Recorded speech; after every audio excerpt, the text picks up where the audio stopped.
बिस्मिल्लाहिर्रहमानिर्रहीम। The topic of today's discussion is जो हम एसके पैथोलॉजी के फर्स्ट 200 इंपॉर्टेंट पॉइंट्स कर रहे थे, उसमें से आज हमने स्टार्ट करना है पॉइंट नंबर 112। 112 पॉइंट में सबसे पहले बताया हुआ है कि जो एक्टिव इम्यूनिटी होती है वो रेजिस्टेंस होती है, जो कि आपके किसी भी फॉरेन एंटीजन के बाद आपकी बॉडी के अंदर डेवलप होती है, जैसे कि माइक्रो ऑर्गेनिजम्स होते हैं। ये जब आप लाइव या किल्ड वैक्सीन से, इन्फेक्शियस एजेंट से इम्यूनाइजेशन कराते हैं, वैक्सीनेशन कराते हैं, या फिर जब आपके माइक्रोबियल प्रोडक्ट्स जिसमें आपके टॉक्सिन्स आते हैं, टॉक्साइड के साथ जब बॉडी के एक्सपोजर होता है किसी भी फॉरेन एंटीजन के कांटेक्ट के बाद जो बॉडी के अंदर रेजिस्टेंस डेवलप होती है, उसको हम एक्टिव इम्यूनिटी कहते हैं।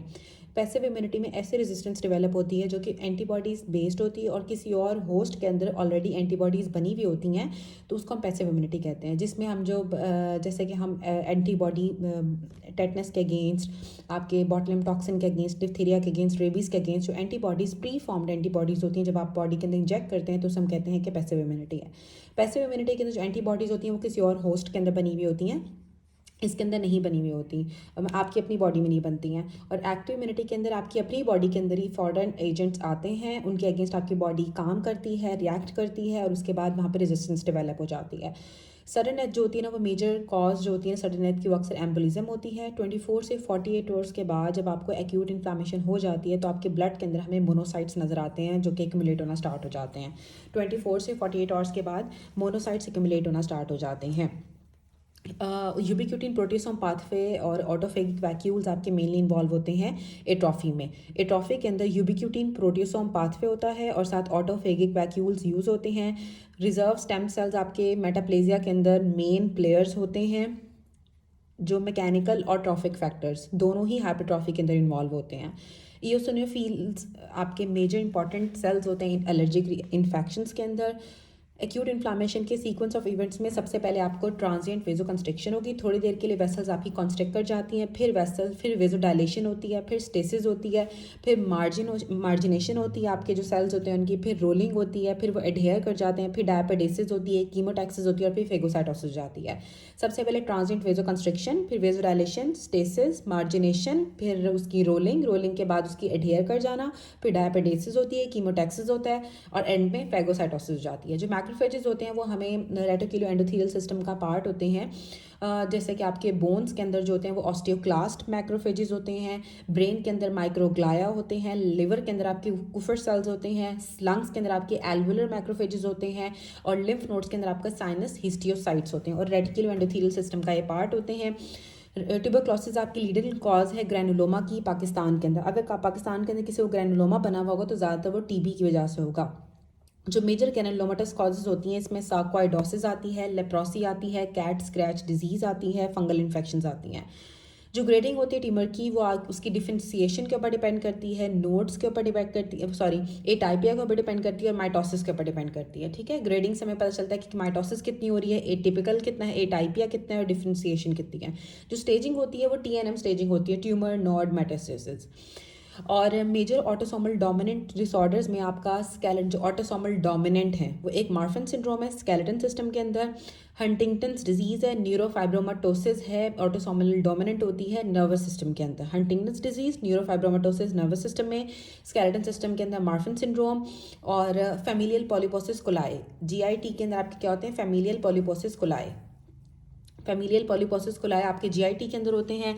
पॉलीसिस्टिक किडनी डिजीज़ होती है यूरिनरी सिस्टम के अंदर। हेरिडिटरी स्फीरोसाइटोसिस होती है हिमेटोपोइटिक स्टेम सेल्स के अंदर, हिमेटोपोइटिक सिस्टम के अंदर। और आपका जो मेजर अच्छा, अब हमें दोबारा से रिपीट कर लेते हैं कि जो मेजर ऑटोसोमल डोमिनेंट डिसऑर्डर्स हैं, स्केलेटन सिस्टम के अंदर आपका मार्फन सिंड्रोम होता है, नर्वस सिस्टम के अंदर आपका हंटिंगटन्स डिजीज़ होती है, न्यूरोफाइब्रोमाटोसिस होती है, GIT के अंदर आपका फैमिलियल पॉलीपोसिस कोलाई होता है, यूरिनरी सिस्टम के अंदर आपको पॉलीसिस्टिक किडनी डिजीज़ होती है, हिमेटोपोइटिक टिश्यूज़ के अंदर या ब्लड के अंदर आपका हेरिडिटरी स्फीरोसाइटोसिस ऑटोसोमल डोमिनेंट होता है। जो इंट्रासेलुलर एक्यूमुलेशंस यहाँ पे बताई हुई है कि मेलानोमा के अंदर आपके मेलानिन एक्यूमुलेट होना स्टार्ट हो जाती है, कॉलिस्टेसिस में बाइल हो जाता है, एंथ्राकोसिस के अंदर कार्बन होता है, कॉपर होता है विल्सन डिजीज़ में, और लाइपोफिशन होता है एजिंग के अंदर। लाइपोफिशन होता है एजिंग के अंदर, मेलानिन मेलानोमा के अंदर, बाइल कॉलिस्टेसिस में, कार्बन एंथ्राकोसिस में, कॉपर विल्सन डिजीज़ में। फैटी चेंज को हम स्टीएटोसिस कहते हैं। पॉइंट म्यूटेशंस जो है वो केमिकल्स की वजह से या फिर DNA रेप्लिकेशन का मैल फंक्शन हो सकता है, या फिर आपके जिसमें सिंगल न्यूक्लियोटाइड का एक्सचेंज होता है, फॉर एग्जांपल रास के अंदर। पॉइंट म्यूटेशन जो है वो केमिकल से होती हैं, या फिर डीएनए रेप्लिकेशन का मैल फंक्शन होता है, या फिर सिंगल न्यूक्लियोटाइड की एक्सचेंज हो जाती है जैसे कि रास के अंदर, तो पॉइंट म्यूटेशन डेवलप हो जाती है। जाइंट सेल्स आपके सेल्स होते हैं लेकिन इनके अंदर एक से ज़्यादा न्यूक्लियस होता है। मेजर जाइंट सेल्स में आपके लैंगहैन जाइंट सेल्स आते हैं जो टीबी के अंदर मिलते हैं। ट्यूटन जाइंट सेल्स होते हैं जो ज़ेंथोमास में मिलते हैं। वॉर्टिन फिंकेल डी जाइंट सेल्स होते हैं जो मीजल्स में मिलते हैं। रीड स्टनबर्ग सेल्स हमें हॉजकिन लिम्फोमा मिलते हैं। जाइंट सेल्स का एक से ज़्यादा न्यूक्लियस होता है। टीबी के अंदर हमें लैंगहैन जाइंट सेल्स मिलते हैं। जेंथोमा में ट्यूटन जाइंट सेल्स मिलते हैं। वॉर्टिन फिनकेल्डिस जाइंट सेल्स हमें मीजल्स में मिलते हैं, और रीड स्टनबर्ग सेल्स हमें हॉजकिन लिम्फोमा में मिलते हैं। और फॉरेन बॉडी जाइंट सेल्स हमें फॉरेन बॉडी में मिलते हैं। आईजीजी जो होती है वो कॉम्प्लीमेंट को फिक्स करती है और प्लेसेंटा को क्रॉस कर देती है, जो आईजीजी होती है। आईजीएम सबसे ज़्यादा हैवी एंटीबॉडी होती है। जो आईजीई होती है वो एलर्जिक रिएक्शन के अंदर होती है। एलर्जिक रिएक्शन आईजीई कराती है। आईजीए सिक्रीशंस के अंदर होती है, बॉडी के सिक्रीशन के अंदर आईजीए होती है। एबीएल जीन की ट्रांसलोकेशन हो जाती है सीएमएल के अंदर। लाइन ऑफ जैन्स आपके थ्रोम्बस को कंफर्म करती हैं, क्योंकि थ्रोम्बस के अंदर लाइंस ऑफ जैन होती हैं, क्लॉट के अंदर लाइन ऑफ जैन्स नहीं होती हैं। इसमें आपके ये दोबारा से रिपीट हो रहा है कि ऑल्टरनेट लेयर्स होती हैं प्लेटलेट्स की, जिसमें फिब्रिन होते हैं और आरबीसीज होते हैं। सेमोमा बॉडीज़ आपकी लैमिलेटेड बॉडीज़ होती हैं जो कि डिस्ट्रॉफिक कैल्सिफिकेशन को शो करती हैं, जो हमें मेनिनजियोमा में मिलती है, पेपिलरी कार्सिनोमा ऑफ थायराइड में मिलती है, और सीरस ओवेरियन मैलिग्नेंट ट्यूमर्स में। तीन चीज़ों में हमें सेमोमा बॉडीज़ मिलती हैं। सीरस ओवेरियन मैलिग्नेंट टिश्यूज़ के ट्यूमर्स के अंदर, पेपिलरी कार्सिनोमा ऑफ थायराइड के अंदर, और मेनिनजियोमास में हमें सेमोमा बॉडीज़ मिलती हैं जो कि लैमिलेटेड बॉडीज़ होती हैं डिस्ट्रॉफिक कैल्सिफिकेशन की। न्यूक्लियर चेंजेस नेक्रोटिक सेल के अंदर आती हैं। पिक्नोसिस होती है, कैरियोलाइसिस होती है, कैरियोरेक्सिस होती है, और लॉस ऑफ न्यूक्लियस हो जाता है। पिक्नोसिस होती है, karyolysis, karyorrhexis and loss of nucleus. Macrophages आपके क्रॉनिक इन्फ्लामेशन के अंदर एक्यूमुलेट हो जाते हैं, और इनकी क्योंकि इनकी कॉन्टिन्यूस रिक्रूटमेंट हो रही होती है, फिर ये प्रोलिफरेट करते हैं और फिर ये इमोबिलाइजेशन कराते हैं। इस्कीमिक इंजरी जो है वो कॉगलेटिव नेक्रोसिस कराती है। अगर आपको इस्कीमिया होगा तो उसकी वजह से वहाँ पे कॉगलेटिव नेक्रोसिस हो सकती है। Ischaemic injury lead to coagulative necrosis. Major sensitive cell components में आते हैं कि मेंटेनेंस ऑफ जो मेजर सेंसिटिव सेल कंपोनेंट्स होते हैं क्या करते हैं, सेल मेम्ब्रेन की इंटीग्रिटी को मेंटेन करना, aerobic respiration, protein synthesis and genetic integrity. ठीक है, जो आपके मेजर सेंसिटिव सेल कंपोनेंट्स होते हैं इनका क्या होता है कि एक तो ये सेल मेम्ब्रेन की इंटीग्रिटी को मेंटेन करते हैं, एरोबिक रिस्पायरेशन कराते हैं, प्रोटीन की सिंथेसिस होती है, और जेनेटिक इंटेग्रिटी मेंटेन करते हैं। ल्यूकोफैक्टिव नेक्रोसिस फोकल बैक्टीरियल इन्फेक्शंस की वजह से होती है, क्योंकि ये पॉलीमॉर्फोन्यूक्लियर ल्यूकोसाइट्स को अट्रैक्ट करते हैं। तो the next point of discussion इस जो कॉग्लेटिव नेक्रोसिस होती है, इसमें हमें सेलुलर और टिश्यू आर्किटेक्चर आपका प्रिजर्व रहता है। कॉग्लेटिव नेक्रोसिस हमने पढ़ा था जो इस्कीमिया होता है उसकी वजह से कॉग्लेटिव नेक्रोसिस हो जाती है, और कॉग्लेटिव नेक्रोसिस के अंदर सेलुलर और टिश्यू स्ट्रक्चर जो है वो प्रिजर्व रहता है। फैट नेक्रोसिस आपके फैट के अंदर ट्रॉमा की वजह से भी हो सकती है, या फिर पैंक्रियाटिक एंजाइम्स की वजह से हो सकती है, जो कि गट से या फिर पैंक्रियाज से आपकी रिलीज होती है, जिससे हम कहते हैं एंजाइमेटिक फैट नेक्रोसिस, या फिर ट्रॉमा टू फैट की वजह से भी आपको फैट नेक्रोसिस हो सकती है। और फैट नेक्रोसिस आपको सर्जरी के अंदर भी हो सकती है, जिसे हम ट्रोमेटिक फैट नेक्रोसिस भी कहते हैं। फिजिकल ब्लो होगा, अगर चोट लगेगी तो उसकी वजह से ट्रोमा टू फैट हो सकता है और फैट नेक्रोसिस हो जाएगी, या फिर जो है वो सर्जरी के अंदर ट्रोमेटिक फैट नेक्रोसिस हो सकती है, या फिर जो आपकी गट से या आपकी पैंक्रियाज से जो एंजाइम्स रिलीज होती हैं उनकी वजह से भी पैंक्रियाटिक या फिर एंजाइमेटिक फैट नेक्रोसिस डेवलप हो जाती है। जो केशियस नेक्रोसिस होती है ये डिस्टिंक्ट फॉर्म ऑफ कॉग्लेटिव नेक्रोसिस ही होती है। इसे हम चीज़ लाइक कहते हैं, जो हमें माइकोबैक्टीरियम ट्यूबरक्लोसिस की इन्फेक्शन में, टीबी की इन्फेक्शन में हमें मिलती है, या माइकोबैक्टीरिया की जब इन्फेक्शन होती है तो हमें मिलती है, या फिर ट्यूमर नेक्रोसिस में हमें मिलती है, जिसमें कॉग्लेटिव टिश्यू जो होता है वो आपके अपने सेल से रिजेंबल नहीं कर रहा होता है और हमें अनरिकग्नाइजेबल डेब्रिस भी मिल रहा होता है। अब हमने पढ़ा था जो कॉग्लेटिव नेक्रोसिस होती है ना उसके अंदर सेलुलर टिश्यू आर्किटेक्चर मेंटेन रहता है, लेकिन जो केशियस नेक्रोसिस है ना उसके अंदर जो कॉग्लेटिव टिश्यू होता है वो अपने सेल से रिजेंबल नहीं कर रहा होता है, और ये हमें ट्यूमर नेक्रोसिस के अंदर या फिर हमें टीबी के अंदर मिलती है और माइकोबैक्टीरिया के इन्फेक्शन में मिलती है, और इसमें हमें अनरिकग्नाइजेबल डेब्रिस नजर आता है। जो गैंग्रीनस नेक्रोसिस होती है ये कोई सेपरेट काइंड ऑफ नेक्रोसिस नहीं है, बट एक टर्म है नेक्रोसिस की, जिसके अंदर हमें जब वो नेक्रोसिस होगी और साथ उसके ऊपर सुपर एडेड प्यूट्रीफैक्शन डेवलप हो जाती है, इसे हम कहते हैं गैंग्रीनस नेक्रोसिस। जो फाइब्रिनॉइड नेक्रोसिस होती है वो ब्लड वेसल्स की वॉल में होती है, जब आपका एंडोथेलियम और स्मूथ मसल सेल्स आपके इंजर हो जाते हैं और डाई होना स्टार्ट हो जाते हैं, जो ब्लड वेसल्स की वॉल में होगी वो आपकी फाइब्रिनॉइड नेक्रोसिस होती है। जो नेक्रोसिस होती है उसमें तो हमने पढ़ा ना कि आपके सेल डाई कर रहे हैं और इस तरह से वहाँ पे कोई केशियस है, कोई गैंग्रीनस है, कोई फाइब्रिनॉइड है, कोई कॉग्निटिव है, कोई फैट है, कोई लिक्विफेक्टिव है। तो लेकिन जो आपकी वो होती है ना एपोप्टोसिस, ठीक है।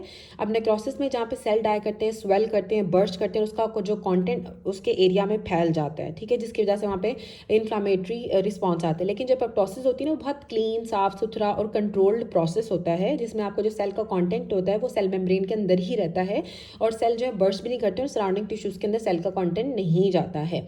जो अब दो पाथवेज होते हैं एपोप्टोसिस के, एक एक्सट्रिंसिक पाथवे होता है, एक इंट्रिंसिक पाथवे होता है। जो एक्सट्रिंसिक पाथवे होता है वो इनिशिएट होता है जब आपकी कोई भी स्टिमुलेशन होती है ट्रांस मेम्ब्रेन डेथ रिसेप्टर्स की, जिसमें आपके फास्ट रिसेप्टर्स आते हैं जो सेल मेम्ब्रेन के ऊपर लोकेटेड होते हैं, ठीक है। एक्सट्रिंसिक पाथवे देखो बाहर से आ रहे हैं तो सेल मेम्ब्रेन इन्वॉल्व होगी कि सेल मेम्ब्रेन की ट्रांस मेम्ब्रेन स्टिमुलेशन होती है डेथ रिसेप्टर से, जिसमें आपके फास्ट रिसेप्टर्स होते हैं जो कि सेल मेम्ब्रेन पे लोकेटेड होते हैं। अब जो इंट्रिंसिक पाथवे होता है इसमें आपके सिग्नल फैक्टर्स आपके सेल के अंदर की चीज़ों से, ठीक है, मतलब माइटोकॉन्ड्रिया से आपके सिग्नल फैक्टर्स रिलीज होते हैं सेल के अंदर से, इसे हम कहते हैं intrinsic pathway of apoptosis.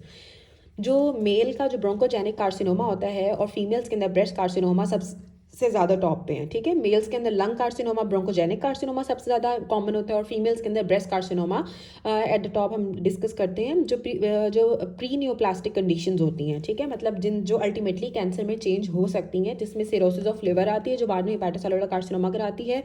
Atypical hyperplasia of endometrium आता है। एंडोमेट्रियम का अगर आपका एटिपिकल हाइपरप्लेजिया हो जाएगा तो आपका एंडोमेट्रियल कार्सिनोमा हो सकता है। ल्यूकोप्लेकिया आपका ऑरल कार्सिनोमा करा सकता है, ओरोफेरिंग्स का कार्सिनोमा करा सकता है, ऑरल कैविटी का। इन्फ्लामेटरी बाउल डिजीज से आपको जो वो कार्सिनोमा डेवलप हो सकता है। और जो एडिनोमेटस कोलोनिक पॉलिप्स होते हैं, ठीक है, जो आपके कोलोन के पॉलिप्स होते हैं एडिनोमेटस, उनकी वजह से भी कार्सिनोमा हो सकता है। इसलिए हमेशा होता है कि जब भी किसी को एडिनोमेटस पॉलिप हो तो आपने फॉरन रिमूव कर देना होता है इससे पहले कि वो कार्सिनोमा में चेंज हो, ठीक है।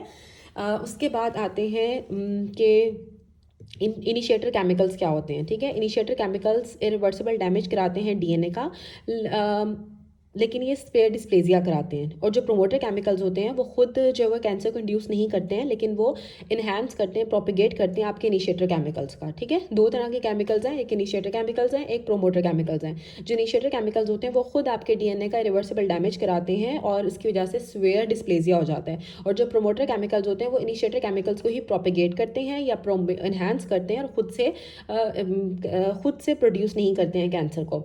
अब केमिकल कार्सिनोजेंस कौन से होते हैं? ऐसे केमिकल जो कि कैंसर करा सकते हैं। एस्बेस्टोस लंग कार्सिनोमा कराता है और मीजोथेलियोमा कराता है, जो हमने पहले भी पढ़ा कि लंग कार्सिनोमा ये ज़्यादा कराता है as compare to मीजोथेलियोमा।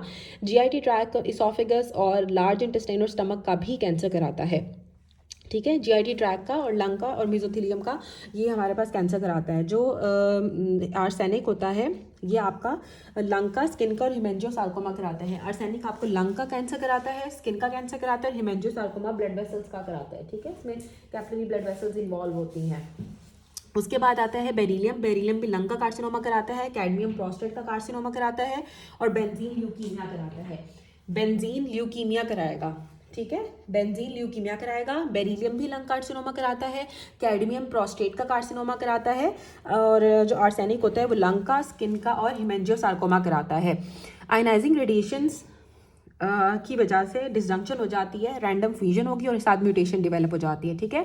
Ionising radiation disjunction कराती है पहले, फिर रैंडम फ्यूजन हो जाती है, फिर म्यूटेशन हो जाती है, ठीक है। पहले डिसजंक्ट करेंगे आपके जो जीन्स होंगे, फिर वो आपस में फ्यूज़ कर जाएंगे रैंडमली और फिर म्यूटेशन हो जाती है।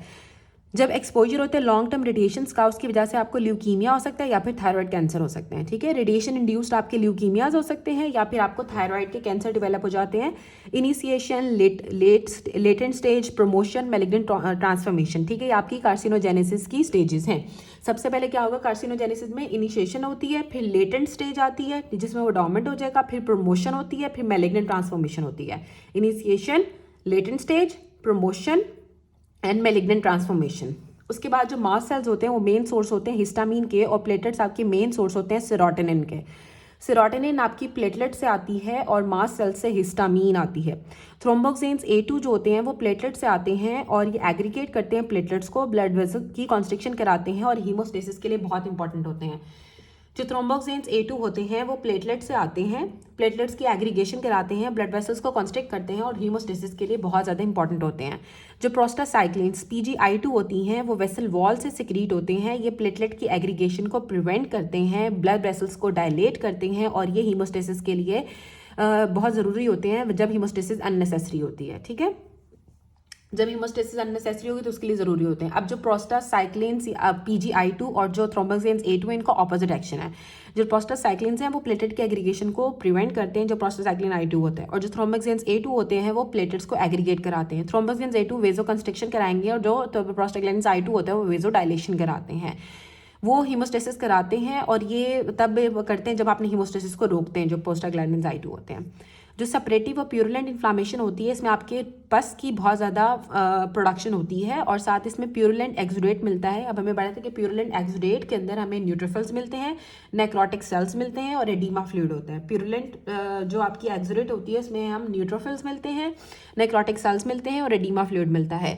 अल्सर एक लोकल डिफेक्ट होता है और इसमें क्या होगा कि जो आपकी किसी भी ऑर्गन या टिश्यू की जो सरफेस होती है ना वो एक्सकवेट कर जाती है और इसमें स्लफिंग ऑफ शेडिंग हो जाती है आपके इन्फ्लामेटरी नेक्रोटिक टिश्यू की। ठीक है, जब आपके जो इन्फ्लामेटरी नेक्रोटिक टिश्यू होता है वो जब स्लफ ऑफ कर जाता है या जो शेड कर जाता है इन्फ्लामेटरी नेक्रोटिक टिश्यू, तो उसकी वजह से जो आपके टिश्यूज या ऑर्गन्स की सरफेस के अंदर एक्सकवेशन आती है, जो डिफेक्ट आता है उसको हम अल्सर कहते हैं।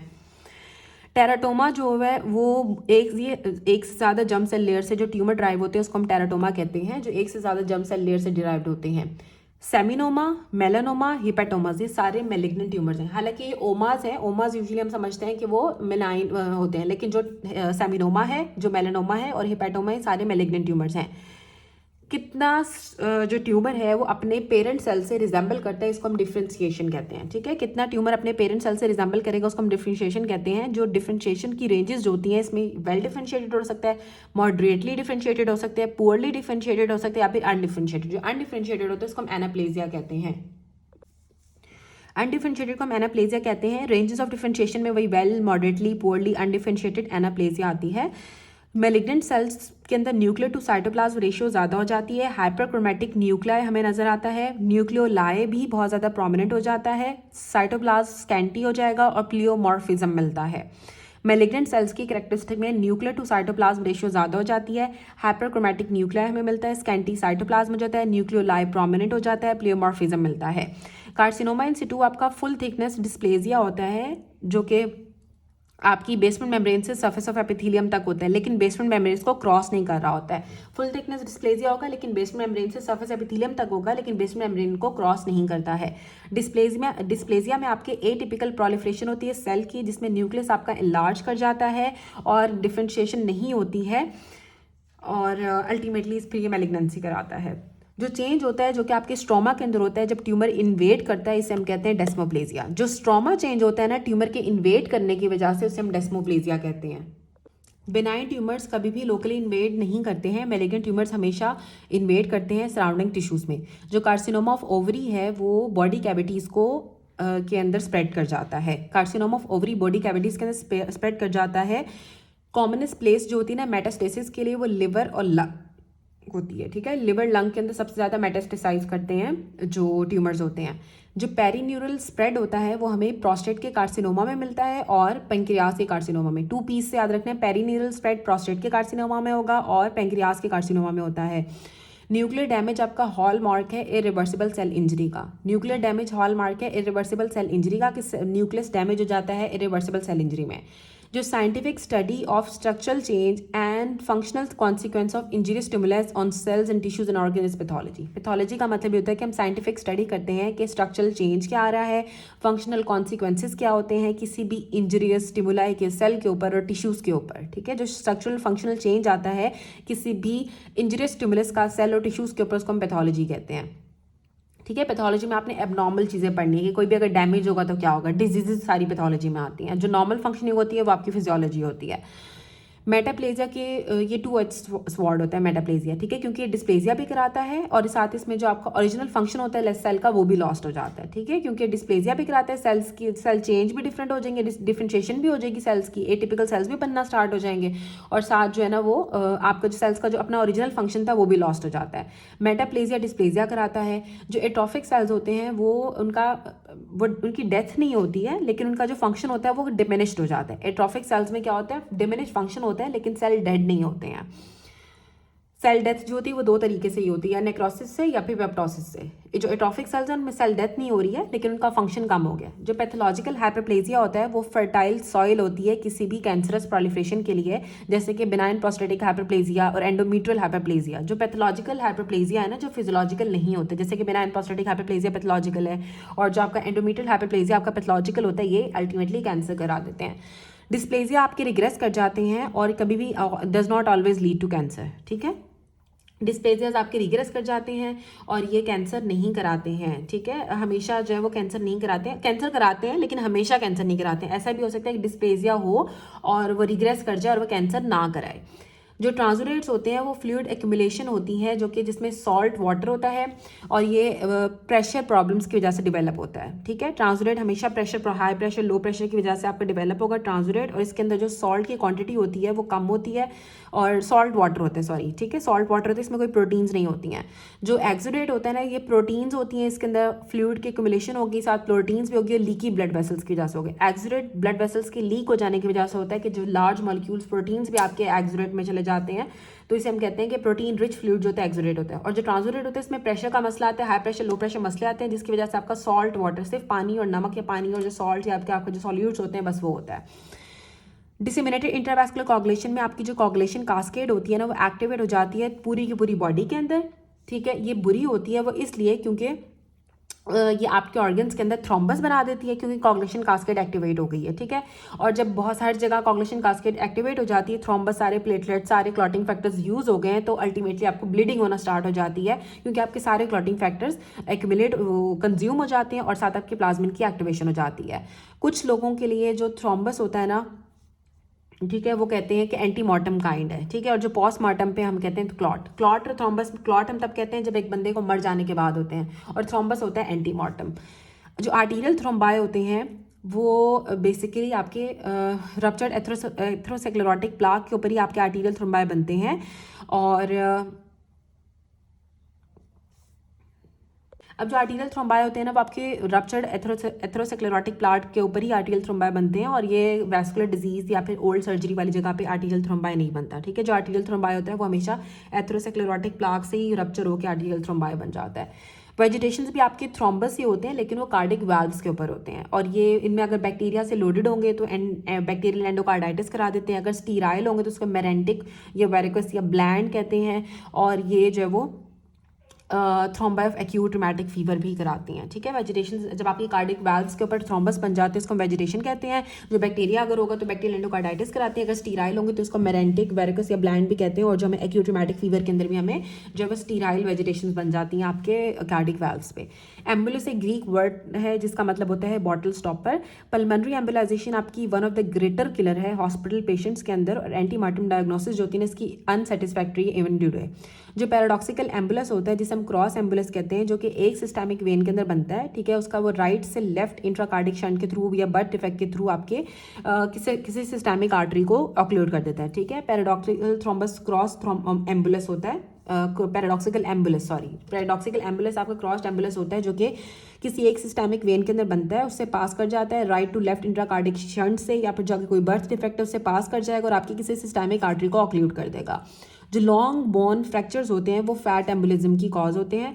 ट्यूमर एम्बुलाई आपके बेसिकली बिट्स ऑफ कैंसर ही होते हैं जो कि किसी वेन को इन्वेट कर देते हैं और फिर ब्रोक ऑफ कर जाते हैं। रीनल सेल कार्सिनोमा फेमस है कि उसके अंदर आपकी जो है ना वो ट्यूमर का ही एम्बुलस बन जाता है और अल्टीमेटली वो आपको ट्यूमर एम्बुलाई करके आपका वहाँ पे वेन को ऑक्लूड कर देगा। जो वाइट इन्फार्क्ट्स होते हैं वो एनीमिक इन्फार्क्ट्स होते हैं, इनको an means not, e mix mean blood, ठीक है। आर यूजुअल जब आर्टरी जो ऑक्लूड होती है सॉलिड ऑर्गन्स के अंदर, ठीक है, जब आपकी किसी भी सॉलिड ऑर्गन की आर्टरी ऑक्लूड कर जाएगी तो उसके अंदर वाइट इन्फार्क्ट्स होते हैं। सॉलिड ऑर्गन्स में वाइट इन्फार्क्ट्स होते हैं, ये बात याद रखनी है, ठीक है। और एनीमिक इन्फार्क्ट्स होते हैं, इसमें ब्लड सप्लाई नहीं जा रही होती। जो रेड इन्फार्क्ट्स होते हैं वो हेमरेजिक इन्फार्क्ट्स होते हैं। ये ऑक्सीमोरॉन है क्योंकि इसमें जो वेन्स होती हैं वो ऑक्लूड हो जाती हैं और आर्टरीज भी ऑक्लूड हो सकती हैं। लूज टिश्यूज बाउल के अंदर हो सकता है ये, जिसकी या फिर जिसकी डुअल ब्लड सप्लाई होती है, या फिर जब आर्गन्स ऑलरेडी जब बहुत ज़्यादा कंजेस्टेड हो तो रेड इन्फार्क्ट बनता है। ठीक है, ऐसा जिसमें जो वेन्स ऑक्लूड हो सकती हैं या जब आर्टरीज ऑक्लूड होती हैं किसी लूज टिश्यू से बाउल के अंदर, या फिर वो ऐसा ऑर्गन जिसकी डुअल ब्लड सप्लाई होती है, या फिर वो ऑर्गन जो ऑलरेडी वेरी कंजेस्टेड होगा उसके अंदर रेड इन्फार्क्ट बनते हैं। ठीक है, कंजेस्टेड ऑर्गन्स के अंदर, डुअल ब्लड सप्लाई वाले ऑर्गन्स के अंदर, बाउल के अंदर आपके रेड इन्फार्क्ट्स बनते हैं। हेमरेजिक इन्फार्क्ट्स होते हैं, जो एनीमिक इन्फार्क्ट्स होते हैं वो सॉलिड ऑर्गन्स के अंदर बनते हैं जब उनकी ब्लड सप्लाई ऑक्लूड हो जाती है, जब आर्टरीज के अंदर थ्रोम्बस आ जाता है। मोनोसाइट्स आपके लार्जेस्ट सेल्स होते हैं ब्लड स्ट्रीम के। ब्लड स्ट्रीम के अंदर सबसे बड़े सेल्स जो हैं वो मोनोसाइट्स होते हैं। हिस्टियोसाइट्स आपके मेच्योर टिश्यू मैक्रोफेजेस होते हैं। ठीक है, उसके बाद आपके सेल मेम्ब्रेन डैमेज होता है, वो आपका पहला साइन है इरिवर्सिबल सेल इंजरी का। अगर आपकी सेल मेम्ब्रेन डैमेज हो गई है ना तो वो पहला साइन है इरिवर्सिबल सेल इंजरी का। लाइसोसोमल लीकेज आपकी इरिवर्सिबल सेल इंजरी को कंफर्म करता है। ठीक है, अगर आपका लाइसोसोम्स लीक कर गए हैं, लाइसोसोम लीकेज जो होता है ना वो इरिवर्सिबल सेल इंजरी को कंफर्म करता है। सेल मेम्ब्रेन डैमेज आपका पहला साइन होता है इरिवर्सिबल सेल इंजरी के अंदर।